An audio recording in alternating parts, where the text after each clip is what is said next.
So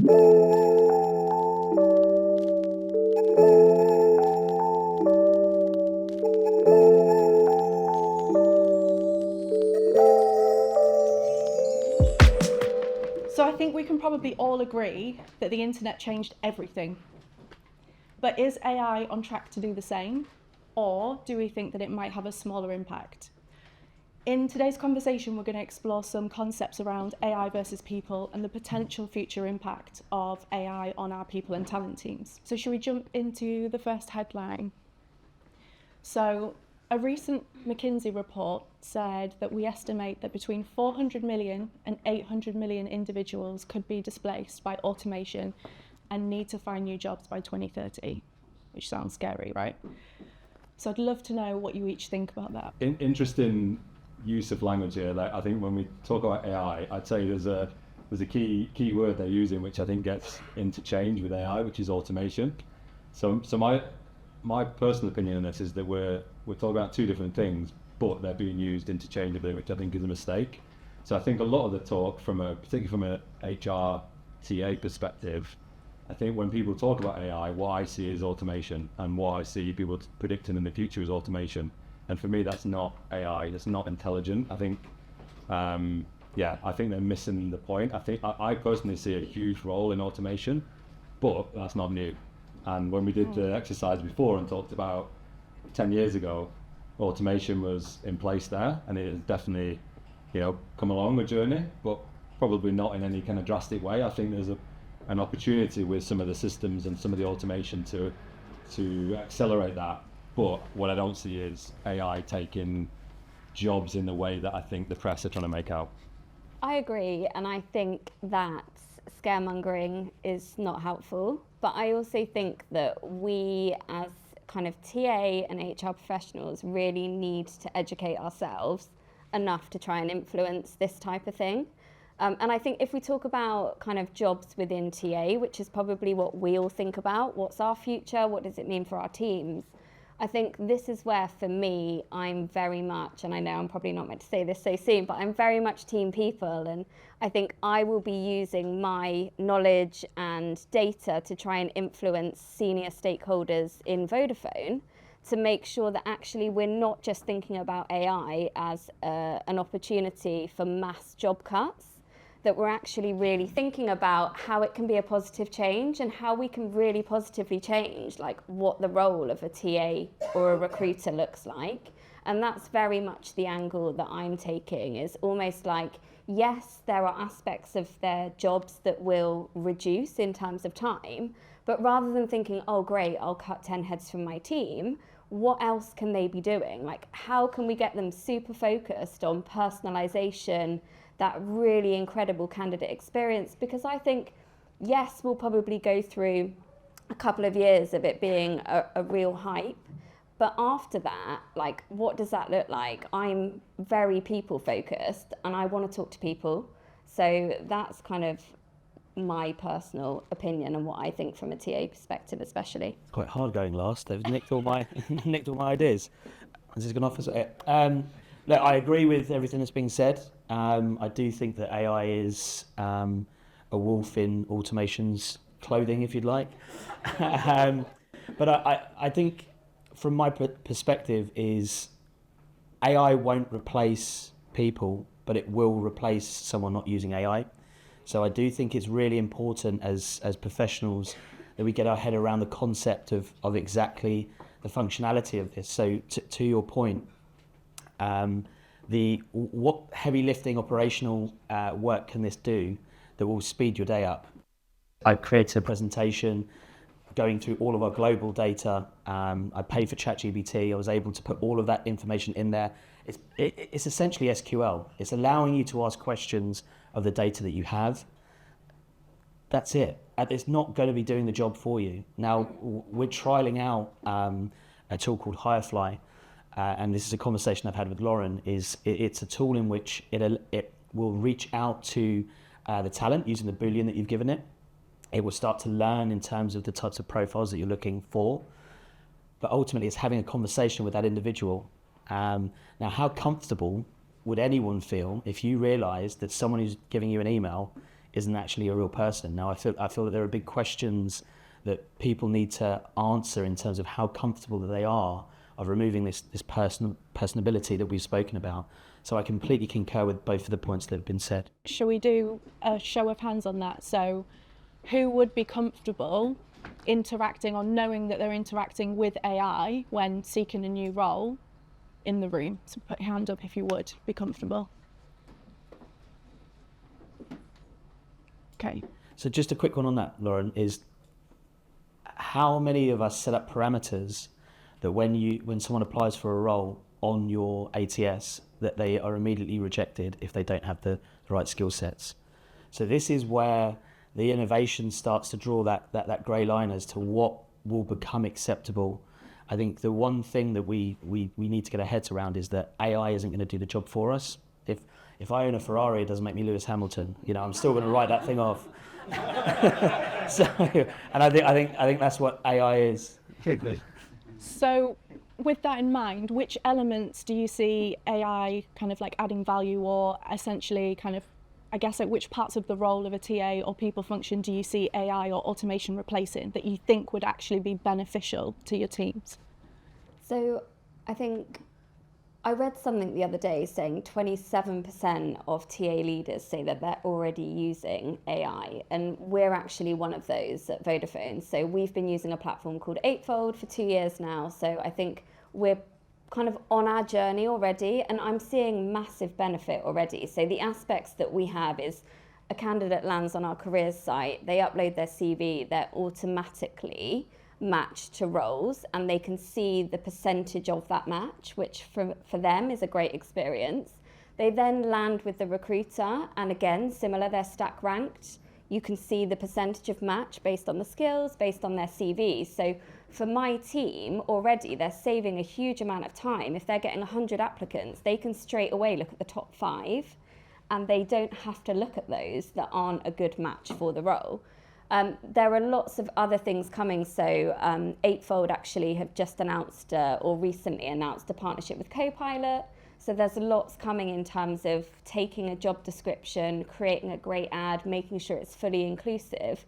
So I'm all for those aspects of the role. And we've already started based on that, kind of getting our team working in a different way, adding different hiring manager interactions throughout the process, rather than kind of just looking at it as a way of stripping them out. So I think there is huge benefit. I just get a quick question. How comfortable would everyone feel knowing the candidates are also utilising AI to then suit? At what point does this start to become a pointless exercise? So I do think that we're never going to get away from that humanistic approach, but understanding how things can help operationally and further educate getting the right person for the right role. So I'd love to learn more about it. I've just got a question, Lucy. I think it's really interesting on the Eightfold stuff.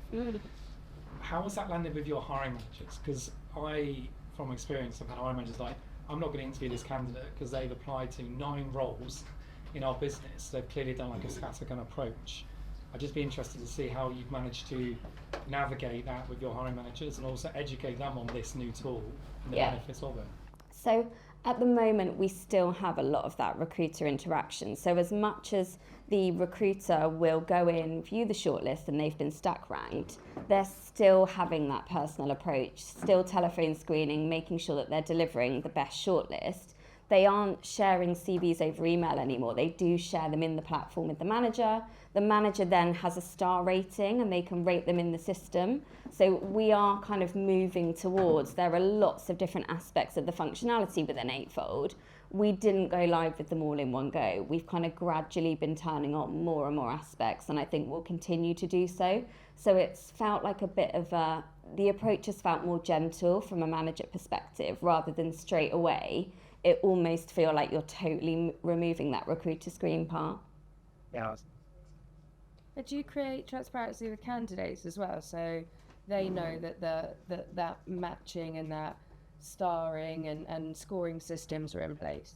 Yeah, so they can obviously see it themselves when they land on the careers site, which I think for them really helps them, because if you're thinking, I really want to work for Vodafone, but I've got no idea what I want to do, then obviously it really helps. I would caveat that we're 2 years in now and we're seeing really good results now, but for the first kind of 18 months, it's constantly learning, right? So the matching wasn't great, the candidate experience therefore wasn't great. So it really does kind of take a lot of work to get, so you have to bear with it. It's not going to be an overnight game changer. And that was going to be my next question, was around what have you seen so far? Like, where are the drawbacks, or I guess like the more negative elements to using AI or automation? So I think we talked a bit about this earlier. I mean, you've touched on some of it there. I think there's this kind of AI automation fallacy. Like, all the AI that exists today is prompted by people still. So it's not automatic, right? It doesn't just do what you want it to do. It doesn't guess what you want to do. So it's got a person driving it. I think that's a risk, because you've still got, you still have to give it the right prompt or design it in the right way. And if you don't do that, then the outcomes are skewed. So I think that's a risk that people have to look. Also, I think there's like recent examples, right? The Google model, Gemini. I think recently the image generation, if anyone saw that, there was some kind of fairly huge biases built into that. It was being asked to produce images, and it was producing certain races, for example. So that's because the way the model's been built. Again, it's been built by a person, and it's been built on historical data, and all of that contains huge amount of bias. So I think there's sometimes a misconception that, if you take some of these decisions away from people, then you're reducing the bias, because obviously we've all got that bias inbuilt. But actually, again, this is not AI in the sense that people think. It's not intelligent. It's still being driven by people, and it's still programmed by people. And so the bias, I think, is a big risk for me. That's one of the things that I think we still need to learn about. And the other one I would just touch on, we talked about this earlier, like LinkedIn messaging is a good example. They've recently switched on what they call AI, where you can click on a button and it creates a message. But anyone who's used that can see that if you do that, you're going to end up with some pretty weird messages that you send out. So again, and also if we all did that, we'd probably all send in the same message. So we're being told, right, here's how to differentiate your message, use AI. But if we're all doing that, then all of a sudden everyone's sending these same quite strange kind of messages. So I think there's a huge risk there that all these models take quite a long time to learn and to actually get to a point where they can differentiate.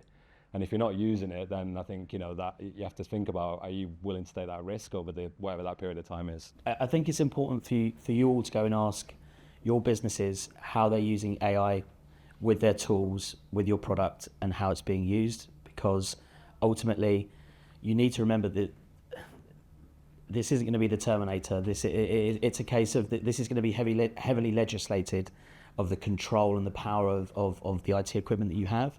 So I think it's really important for you to understand how your businesses are using this ethically, and how it's going to be affecting the tools in which you're using, so as that you can understand how you can start to use this operationally. I think this your example is probably the strongest example we'll have today of how us as TA leaders can use AI in what it is that you're doing. But the important thing is that it took you 18 months to get to that point, and you're still iterating and still building on it. So I don't think anyone should walk away here thinking, right, AI is going to take my job. But ultimately, if you're not trying to get your head around AI, it will have an effect on your job. I actually do think that it's not AI versus people, it's AI and people, right? And it will vary from industry. I'm just really listening, because your industry is so techy, is what you guys do. Mine is very human-centric, with a sick person at the center of it, a patient to whom we are putting experimental drug when they are sick, very sick, right? So I was just actually asking Ben, how would you fancy a little bit of AI dosing you with experimental drug? Hey, let's have some cocktails. Nobody would be putting their hand up here, let's do that. So I'm not sure how aware people are of some of the tools, but there's one called MetaView, which I know people have seen that advertised quite heavily. There are different iterations of this, but if you've used, the key function is, in terms of how it can benefit a business, is you can see the metrics as to how much the interview has spoken. You can see the metrics to how positive the answers have been. You can then search the types of interviews and break down. Now, there are other, I'm not here promoting MetaView at all, but there are other versions of that.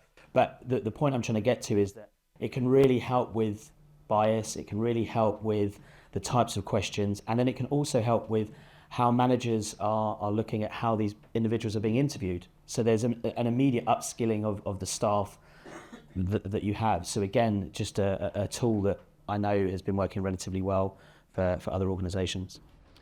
So let's have a look then at the next headline, because it's a bit of a contrast. So don't get sucked in by AI's hype. You probably can't go a day without seeing some headline, something to do with AI, some fear mongering, as Lucy put it. So is it hype? Like, what do we think? What do I think? It's a really good question, because I don't know. I think that there is value, and as I've kind of spoken about, I'm already seeing that. But I think we'll hear a lot about it over the next couple of years, particularly within the TA space. What happens after that, I'm undecided.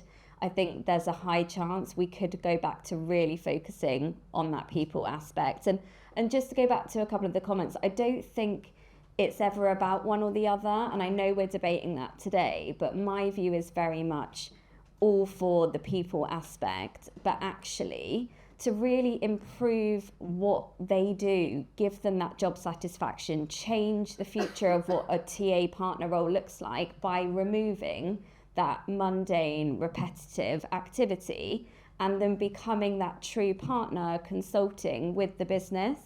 And I'm really excited about that aspect of it. And I think that's why it's so important that even if you're kind of thinking, oh, this is a bit of a hype, like, just try and understand it as much as possible, because you can influence all of your organisations in terms of their view on what way they go. Yeah, managing expectations. I think that's huge.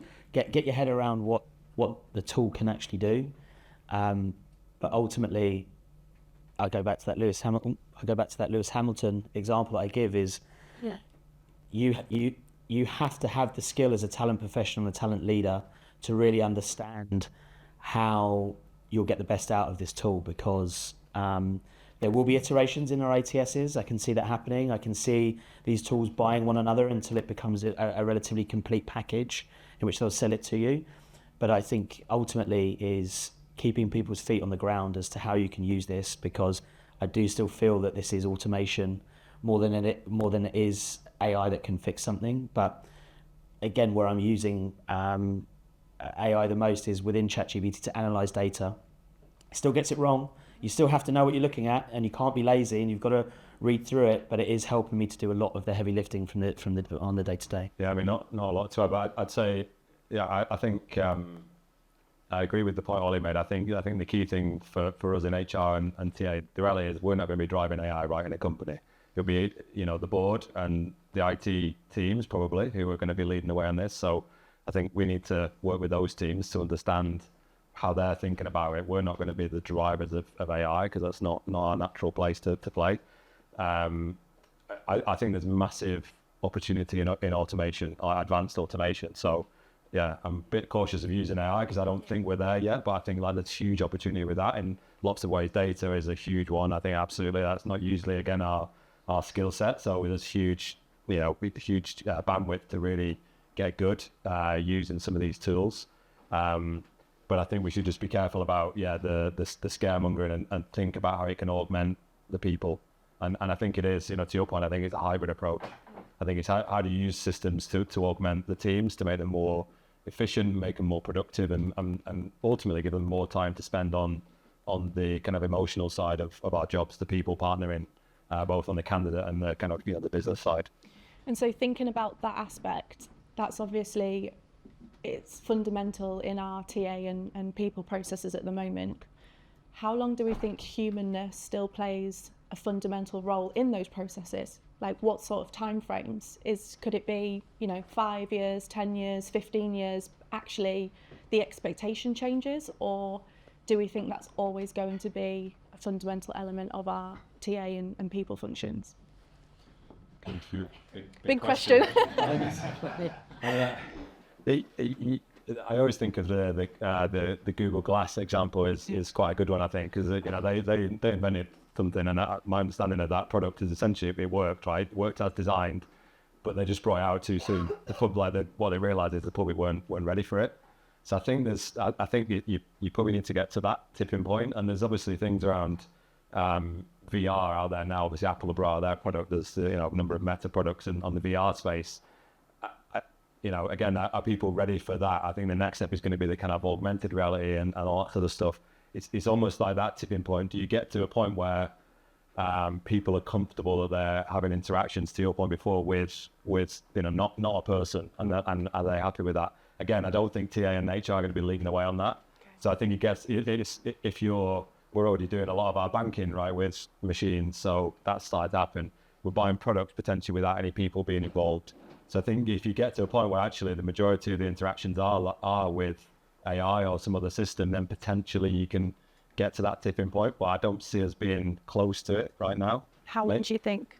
I don't know, 20 years maybe, but the systems would have to improve drastically, because the interaction between a person and an AI to have a kind of proper conversation about a job is very different to buying a product. So the nature of that conversation is way more complex and so much harder to program, I think, and still get the outcome that the person would want. So yeah, I don't know, 20 I'm probably pessimistic. It probably makes me sound like an old man, but it's maybe 20 years.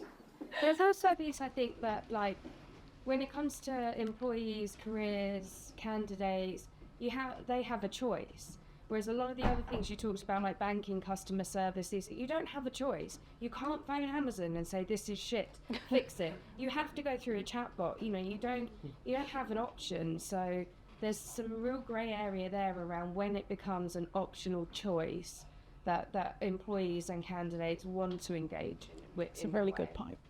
I'm still holding out faith for my mini disc player that we've got. So I've got a car that says it can park itself and almost crashed the other day. I've got, I do believe that they're hype. There's so much hype to this, and I believe that in the next 10, 15, 20 years, we will slowly but surely start to become more culturally accepted as businesses. I call it the Elon Musk era, trying to get more out of less. Okay, so ultimately there will be a time when these tools can do a little bit more of the heavy lifting for you, but I do still feel that we're donkeys away from it. Like the next iteration, they're going to be adding billions more lines of code onto ChatGPT. So there will gradually become more functionality over how and what this is doing, but we will also have to be skilled talent professionals. This is just going to be an additional tool in your skill set that you could potentially utilize. So I don't think we're anywhere near to like the Terminator apocalypse, but I do feel that we may be a bit closer to sending out some mass mails. I actually, not only do I agree, but I think we do need to have a look on the consciousness of the humanity that we operate within, because that's our candidates, those are our hiring managers and so on.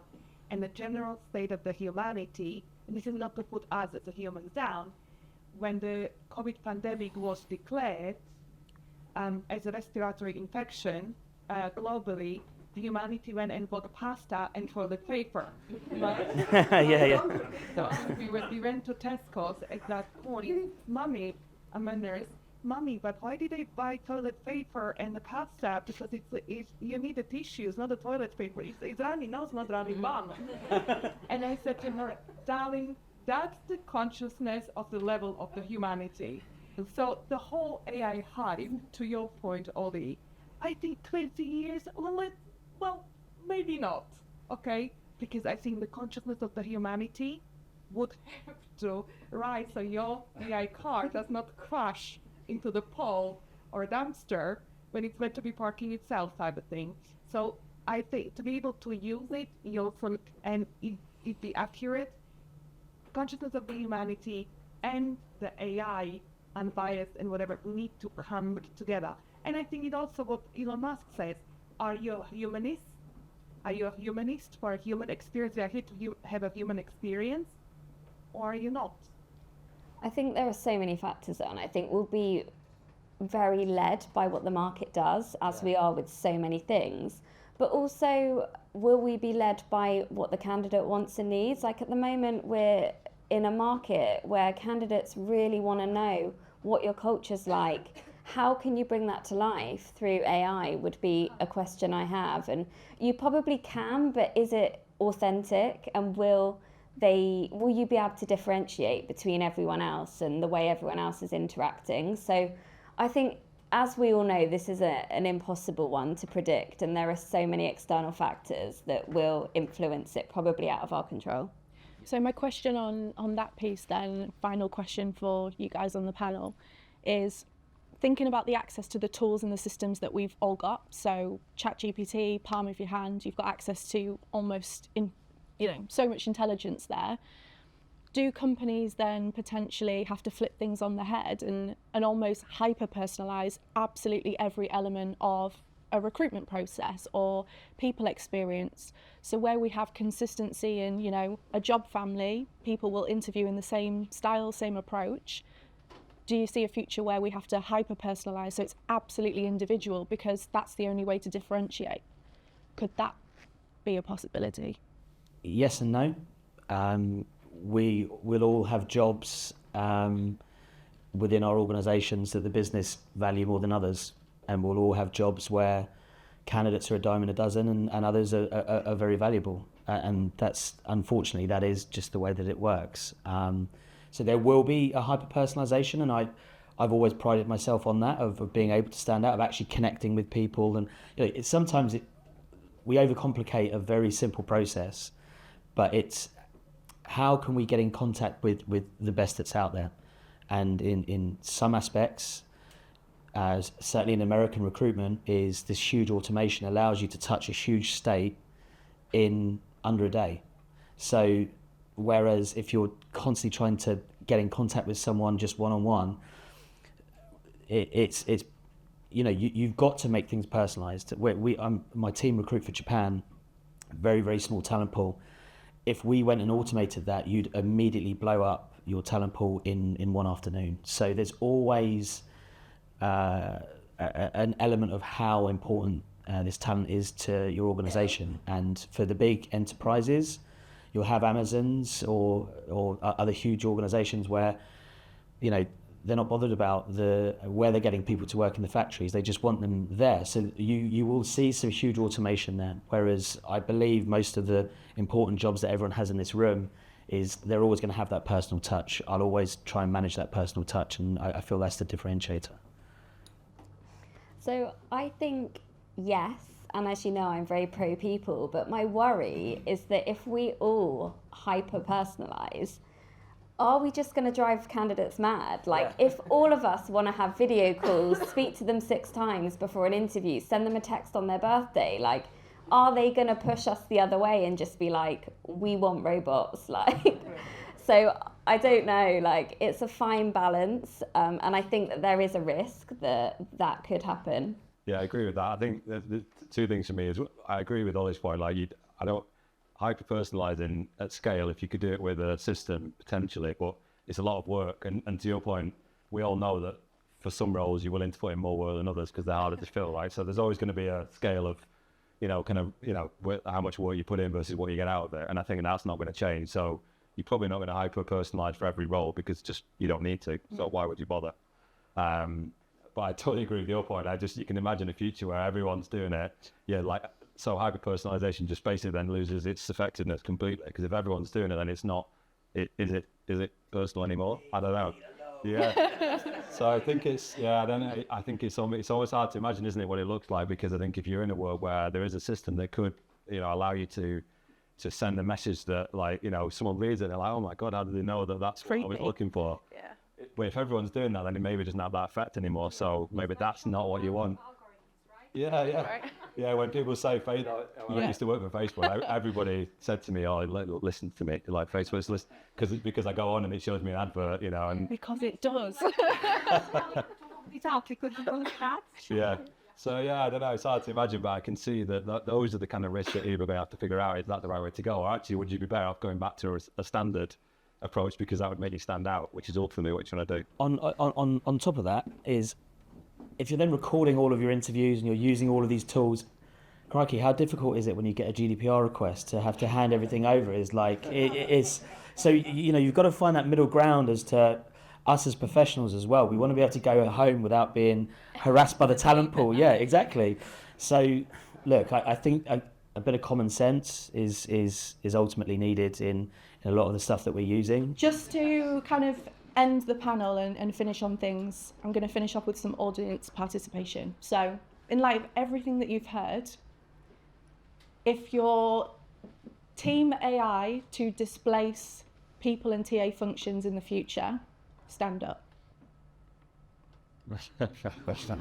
Wow, okay. I think you have. So team people, stand up. Good news. Good news. Thank you. You can all sit down. Thank you, all of you, for such an interesting talk. I've really enjoyed it. Hopefully everybody else has. Can everyone join me in thanking the panel?